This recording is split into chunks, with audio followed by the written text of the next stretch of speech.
ओम श्री हनुमते नमः। आप सभी का हमारे YouTube चैनल पर हार्दिक स्वागत है।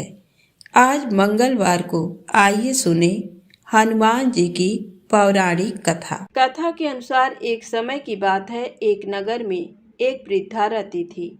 उसका एक ही पुत्र था। वृद्धा की हनुमान जी पर गहरी आस्था थी। वह प्रत्येक मंगलवार को नियम पूर्वक व्रत रखकर हनुमान जी की आराधना करती थी। एक बार हनुमान जी ने अपनी भक्तिनी उस वृद्ध महिला की श्रद्धा का परीक्षण करने का विचार किया। हनुमान जी साधु का वेश धारण कर वृद्धा के घर गए और पुकारने लगे, है कोई हनुमान भक्त जो हमारी इच्छा पूर्ण करे। आवाज उस वृद्धा के कान में पड़ी। पुकार सुन वृद्धा जल्दी से बाहर आई और साधु को प्रणाम कर बोली, आज्ञा महाराज। हनुमान वेशधारी साधु बोले, मैं भूखा हूँ, भोजन करूँगा, तुम थोड़ी सी जमीन लीप दो। वृद्धा दुविधा में पड़ गई। अंततः हाथ जोड़कर बोली, महाराज, लीपने और मिट्टी खोदने के अतिरिक्त आप कोई दूसरी आज्ञा दें, मैं अवश्य पूर्ण करूँगी। साधु ने 3 बार प्रतिज्ञा कराने के पश्चात कहा, तू अपने बेटे को बुला, मैं उसकी पीठ पर आग जलाकर भोजन बनाऊंगा। ये सुनकर वृद्धा घबरा गई, परंतु वह प्रतिज्ञाबद्ध थी। उसने अपने पुत्र को बुलाकर साधु को सौंप दिया। साधु वेशधारी हनुमान जी ने वृद्धा के हाथों से ही उसके पुत्र को पेट के बल लिटवाया और उसकी पीठ पर आग जलवाई। आग जलाकर दुखी मन से वृद्धा अपने घर में चली गई।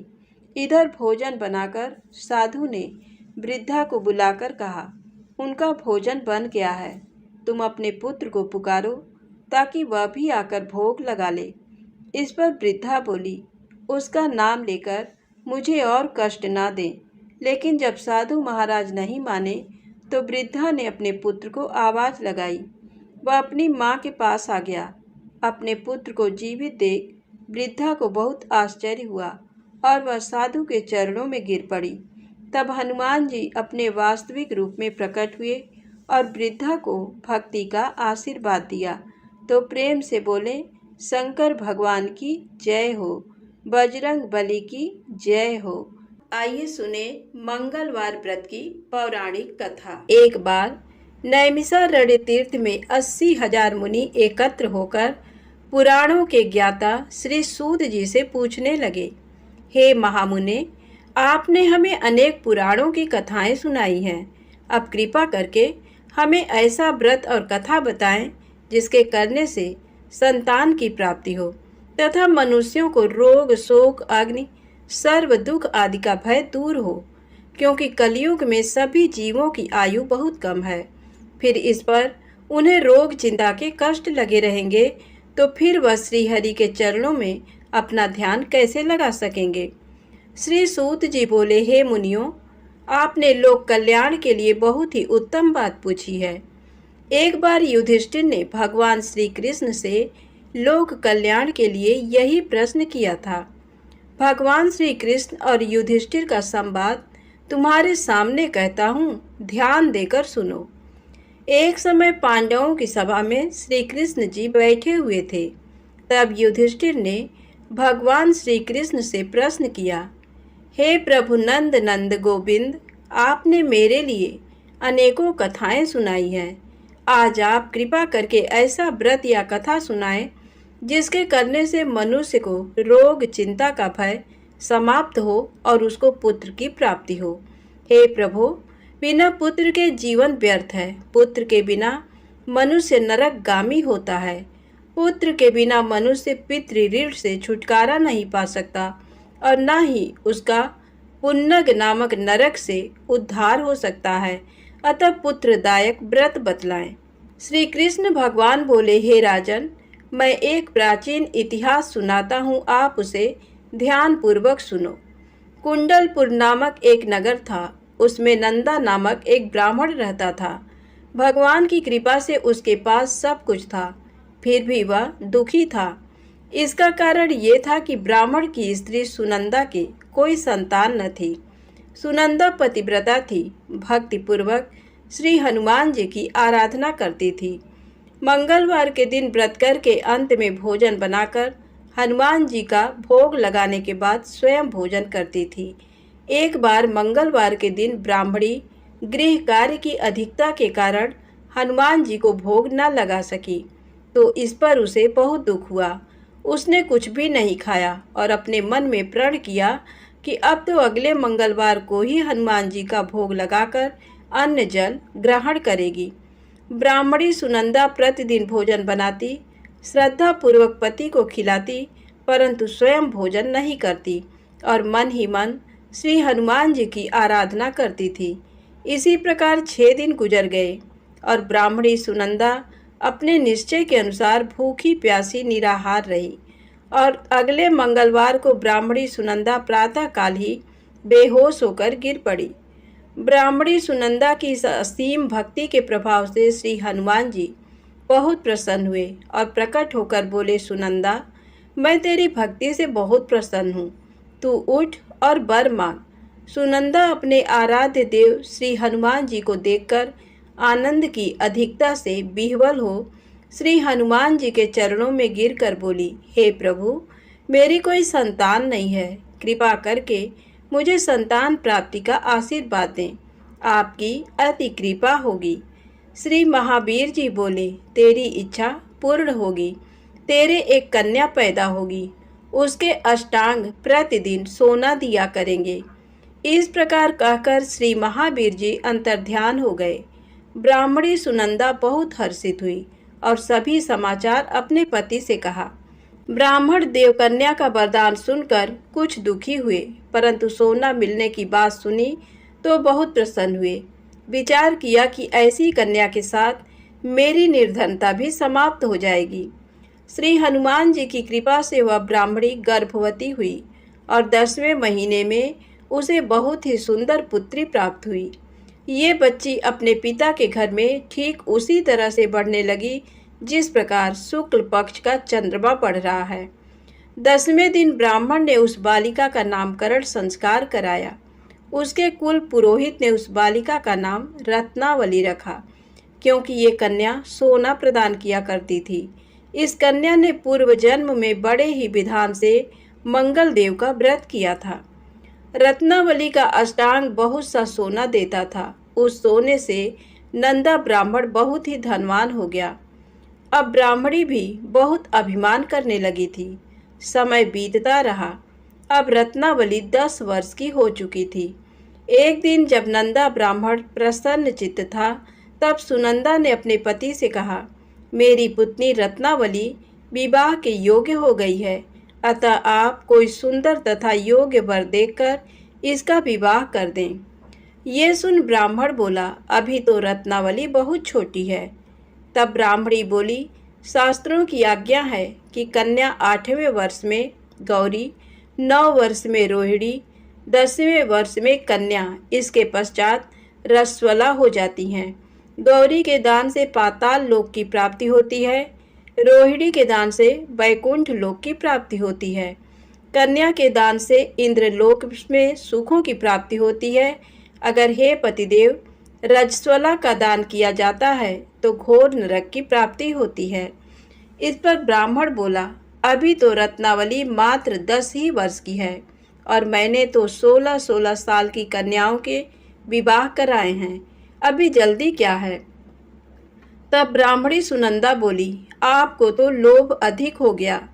शास्त्रों में कहा गया है कि माता पिता और बड़ा भाई रजस्वला कन्या को देखते हैं तो वह अवश्य ही नरकगामी होते हैं।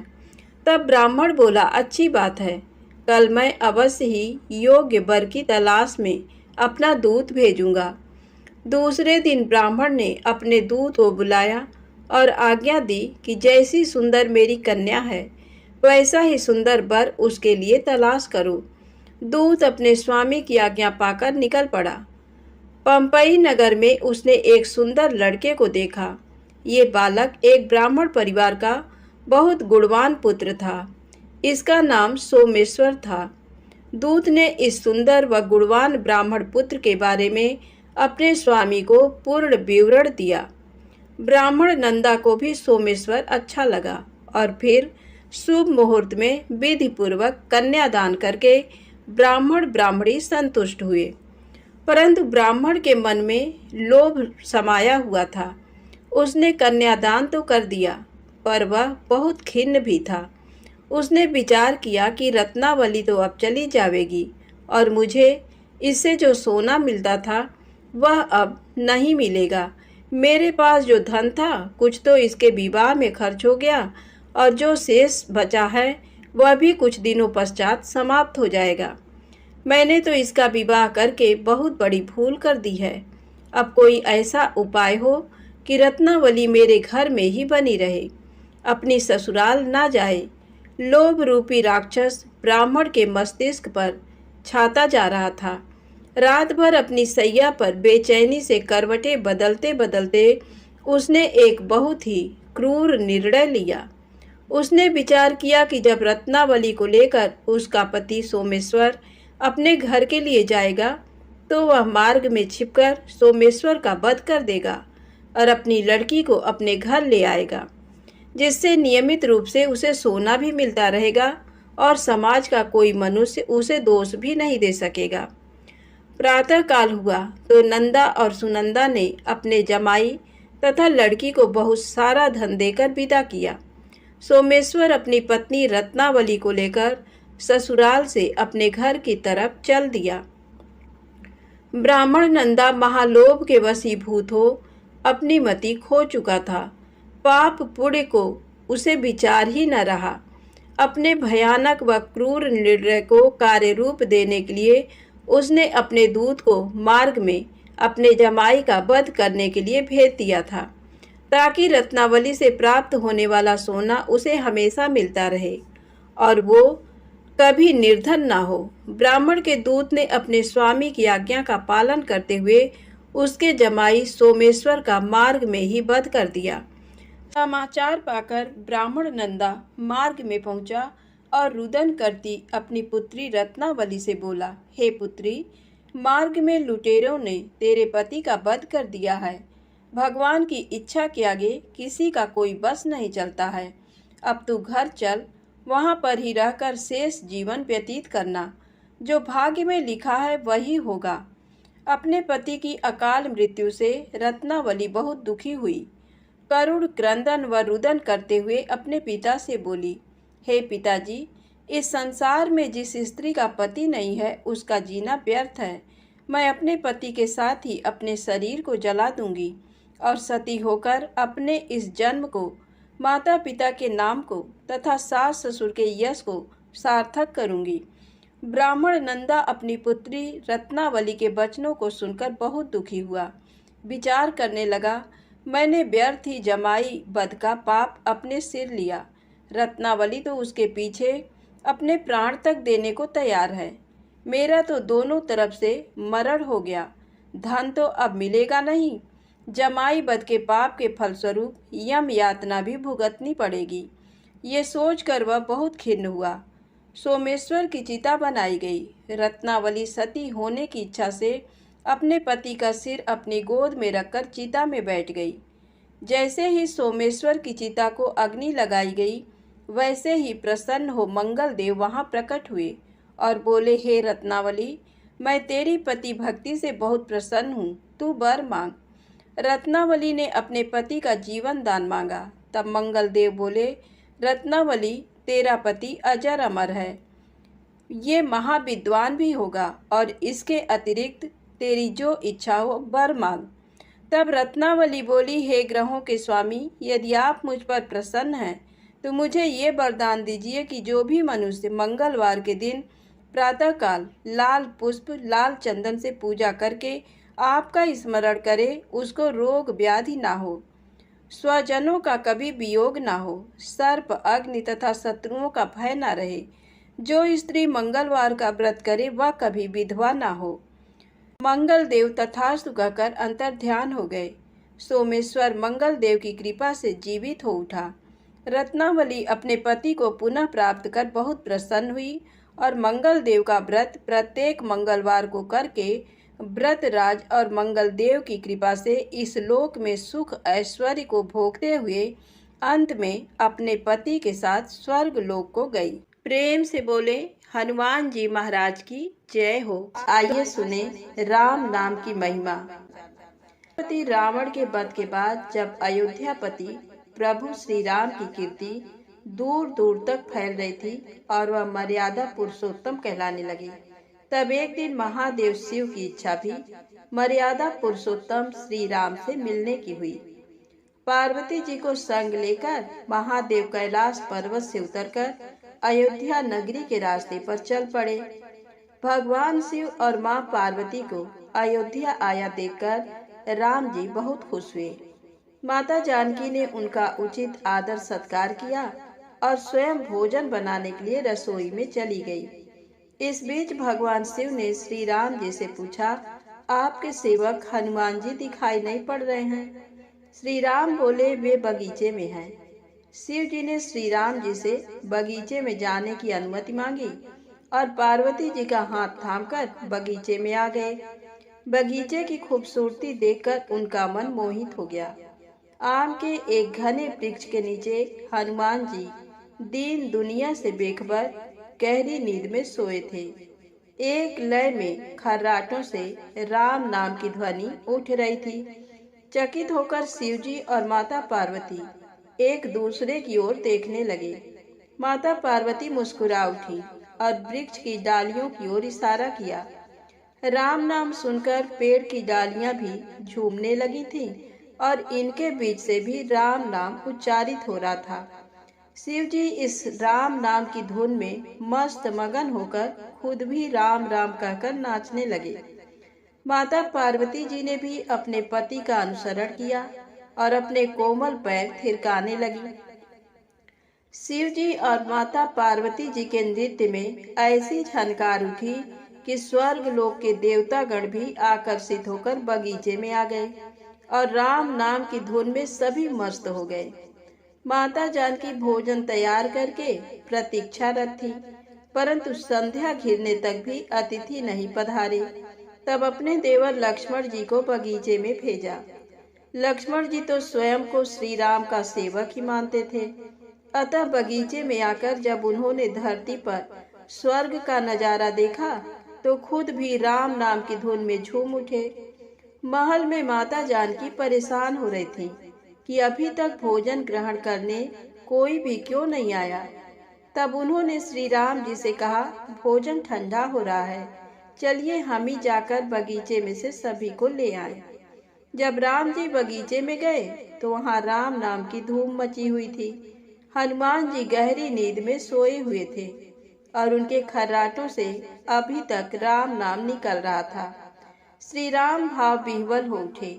राम जी ने हनुमान जी को नींद से जगाया और प्रेम से उनकी तरफ निहारने लगे। हनुमान जी प्रभु को आया देख शीघ्रता से उठ खड़े हुए। नृत्य की समा भंग हो गई।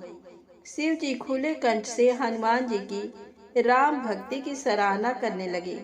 हनुमान जी सकुचाए लेकिन मन ही मन खुश हो रहे थे। श्री सिया राम ने भोजन करने का आग्रह भगवान शिव जी से किया। सभी लोग महल में भोजन करने के लिए चल पड़े। माता जानकी भोजन परोसने लगी। हनुमान जी को भी श्री राम जी ने पंक्ति में बैठने का आदेश दिया। हनुमान जी बैठ तो गए, परंतु आदत ऐसी थी कि राम जी के भोजन करने के उपरांत ही सभी लोग भोजन करते थे। आज श्री राम के आदेश से पहले भोजन करना पड़ रहा था। माता जानकी हनुमान जी को भोजन परोसती जा रही थी, पर हनुमान जी का पेट ही नहीं भर रहा था। सीता जी कुछ समय तक तो उन्हें भोजन परोसती रहीं, फिर समझ गईं इस तरह तो हनुमान जी का पेट नहीं भरेगा। उन्होंने तुलसी के एक पत्ते पर राम नाम लिखा और भोजन के साथ हनुमान जी को परोस दिया। तुलसी पत्र खाते ही हनुमान जी को संतुष्टि मिली और वह भोजन खाकर उठ खड़े हुए।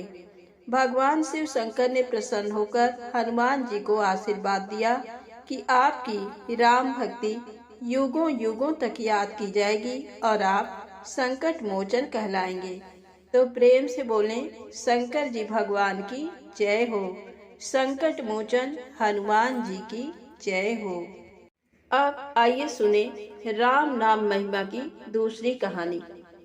महादेव जी को एक बार बिना कारण के किसी को प्रणाम करते देखकर पार्वती जी ने पूछा, आप किसको प्रणाम करते रहते हैं?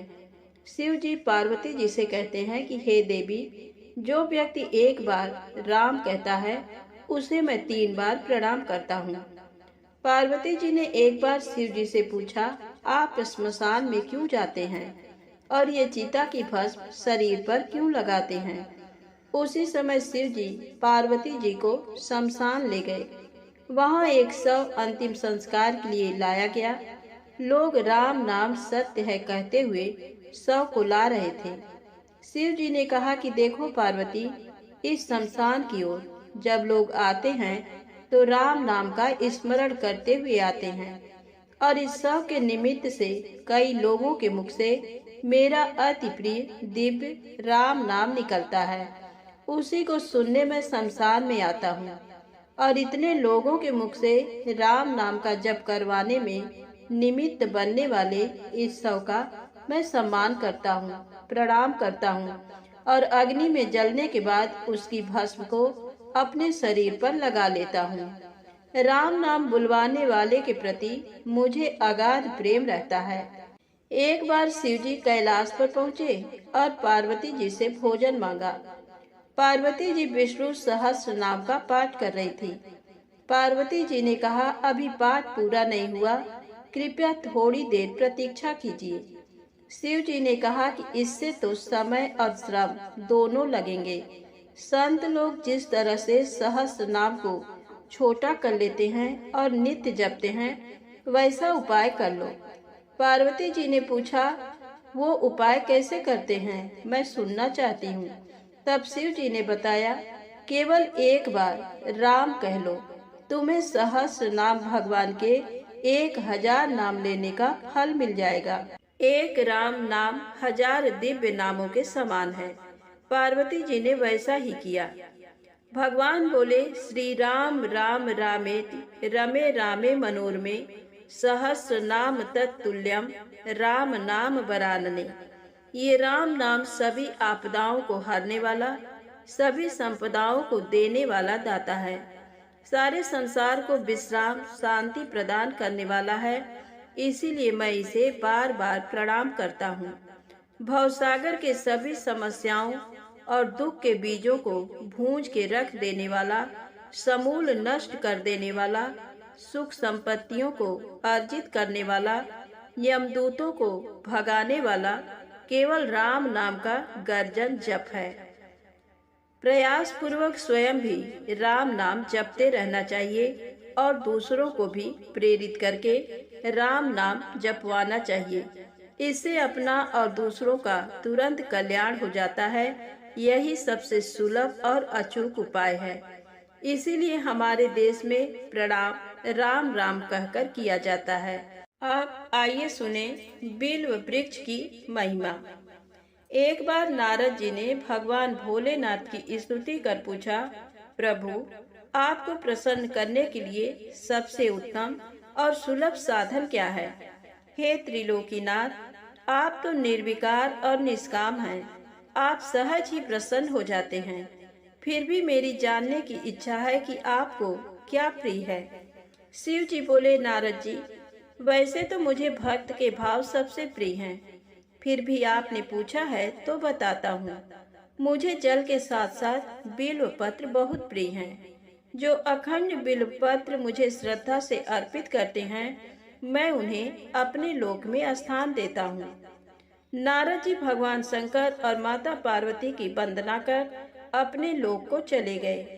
उनके जाने के पश्चात पार्वती जी ने शिव जी से पूछा, हे प्रभु, मेरी ये जानने की बड़ी उत्कट इच्छा हो रही है कि आपको बिल्व पत्र इतने प्रिय क्यों हैं। कृपा करके मेरी जिज्ञासा शांत करें। शिव जी बोले, हे शिवे, बिल्व के पत्ते मेरी जटा के समान हैं। उसका त्रिपत्र यानी 3 पत्ते ऋग्वेद, यजुर्वेद और सामवेद हैं। शाखाएं समस्त शास्त्र का स्वरूप हैं। बिल्व वृक्ष को आप पृथ्वी का कल्प वृक्ष समझें, जो ब्रह्मा विष्णु शिव स्वरूप हैं। स्वयं महालक्ष्मी ने शैल पर्वत पर बिल्व वृक्ष रूप में जन्म लिया था। ये सुनकर पार्वती जी कौतूहल में पड़ गईं। उन्होंने पूछा, देवी लक्ष्मी ने आखिर बिल्व वृक्ष का रूप क्यों लिया? आप ये कथा विस्तार से कहें। तब भोलेनाथ ने देवी पार्वती को कथा सुनानी शुरू की। हे देवी, सतयुग में ज्योति रूप में मेरे अंश का रामेश्वर लिंग था। ब्रह्मा आदि देवों ने उसका विधिवत पूजन अर्चन किया था। फलतः मेरे अनुग्रह से वाग देवी सबकी प्रिया हो गईं। वे भगवान विष्णु को सतत प्रिय हो गईं। मेरे प्रभाव से भगवान केशव के मन में वाग देवी के लिए जितनी प्रीति हुई वह स्वयं लक्ष्मी को नहीं भाई। अतः लक्ष्मी देवी चिंतित और रुष्ट होकर परम उत्तम श्रीशैल पर्वत पर चली गईं। वहां उन्होंने मेरे विग्रह की उग्र तपस्या प्रारंभ कर दी। हे परमेश्वरी, कुछ समय बाद महालक्ष्मी जी ने मेरे विग्रह से थोड़ा ऊर्ध्व में एक वृक्ष का रूप धारण कर लिया और अपने पत्र पुष्प द्वारा निरंतर मेरा पूजन करने लगी। इस तरह उन्होंने कोटि वर्ष तक आराधना की। अंततः उन्हें मेरा अनुग्रह प्राप्त हुआ। महालक्ष्मी ने मांगा कि श्री हरि के हृदय में मेरे प्रभाव से वाग्देवी के लिए जो स्नेह हुआ है वह समाप्त हो जाए। शिव जी बोले, मैंने महालक्ष्मी को समझाया कि श्री हरि के हृदय में आपके अतिरिक्त किसी और के लिए कोई प्रेम नहीं है। वाग्देवी के प्रति तो उनकी श्रद्धा है। ये सुनकर श्री लक्ष्मी जी प्रसन्न हो गईं और पुनः श्री विष्णु के हृदय में स्थित होकर निरंतर उनके साथ विहार करने लगी। हे पार्वती, महालक्ष्मी के हृदय का एक बड़ा विकार इस प्रकार दूर हुआ था। इस कारण हरिप्रिया उसी वृक्ष रूप में सर्वदा अतिशय भक्ति से भरकर यत्न पूर्वक मेरी पूजा करने लगी। बिल्व इस कारण मुझे बहुत प्रिय है और मैं बिल्व वृक्ष का आश्रय लेकर रहता हूँ। बिल्व वृक्ष को सदा सर्व तीर्थमय एवं सर्व देवमय मानना चाहिए, इसमें तनिक भी संदेह नहीं है।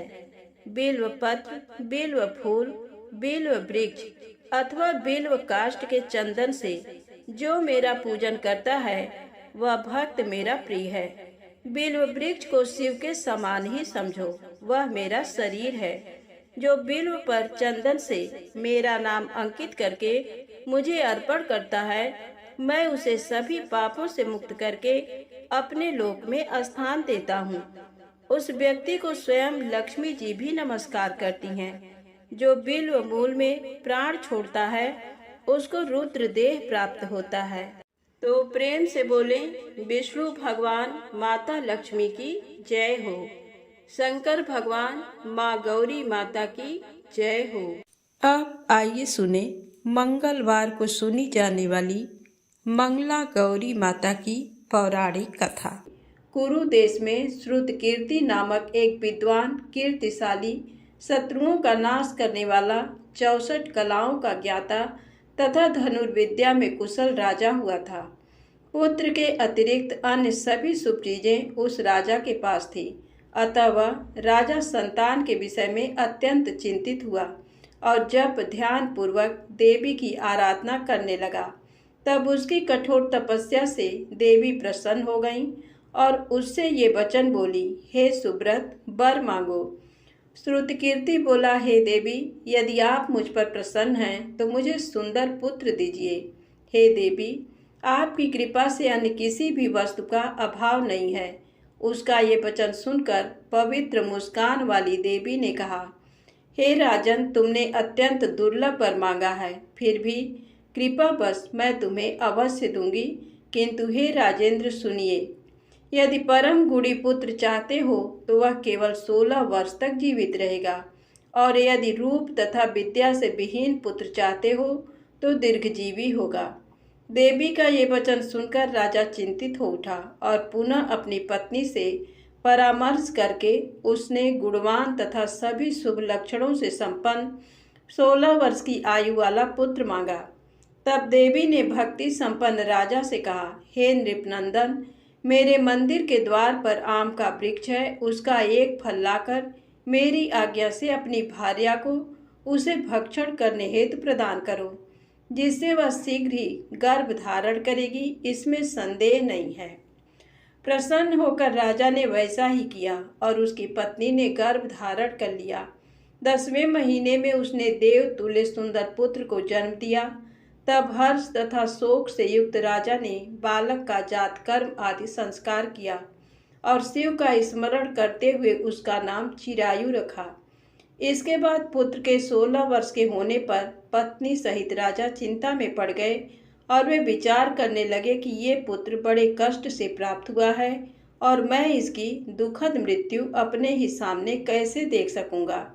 ऐसा विचार करके राजा ने पुत्र को उसके मामा के साथ काशी भेज दिया।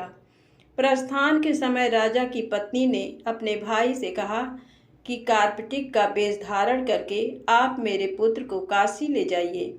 मैंने भगवान मृत्युंजय से पूर्व में पुत्र के लिए प्रार्थना की थी और कहा था कि हे विश्वेश, आप जगतपति की यात्रा के लिए मैं उस पुत्र को अवश्य भेजूंगी।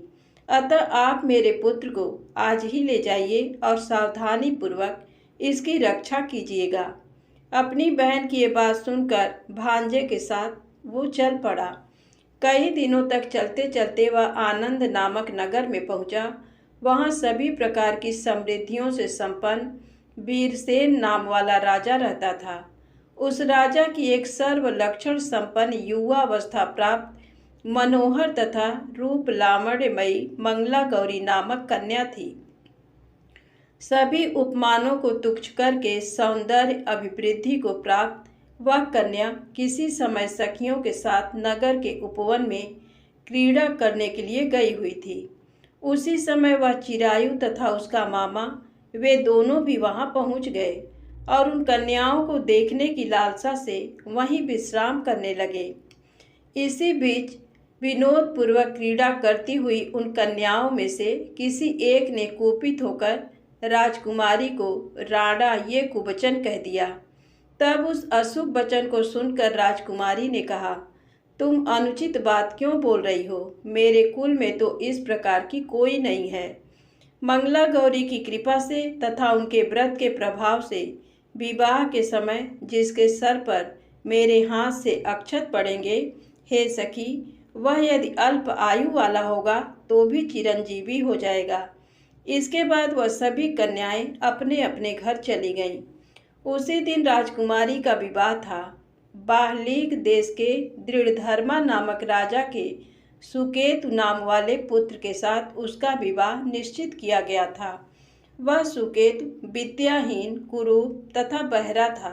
तब सुकेतु के साथ आए हुए उन लोगों ने विचार किया कि इस समय कोई दूसरा श्रेष्ठ वर ले जाना चाहिए और विवाह संपन्न हो जाने के बाद वहां सुकेतु पहुंच जाए।